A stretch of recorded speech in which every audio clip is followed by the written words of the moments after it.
যুদ্ধের আঁচ লাগতে যাচ্ছে দেশের বিদ্যুৎ খাতে। জ্বালানি সংকট সঙ্গে বাড়ছে তীব্র গরম, এতে বিদ্যুতের ঘাটতি দেখা দিয়েছে। সরকার পরিস্থিতিকে স্বাভাবিক বললেও গ্যাসের ঘাটতি ও কয়লাভিত্তিক বিদ্যুৎ কেন্দ্রে উৎপাদন ব্যাহত হচ্ছে।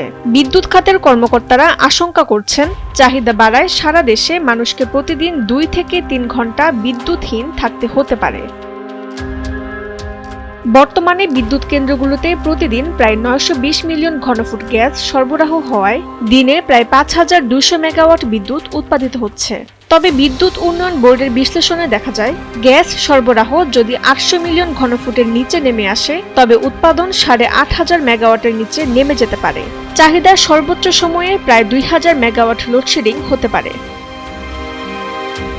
সাধারণত 1000 মেগাওয়াট ঘাটতি হলে সারা দেশে 1 থেকে 1.5 ঘন্টা লোডশেডিং হয়। তবে 2022 সালের সংকটের অভিজ্ঞতায় দেখা যায়, শহর ও গ্রামের লোডশেডিংয়ে বেশ পার্থক্য থাকে। সে সময় রাজধানীতে 1 থেকে 2 ঘন্টা বিদ্যুৎ না থাকলেও গ্রামাঞ্চলে 3 থেকে 4 ঘন্টা মানুষকে বিদ্যুৎহীন থাকতে হতো।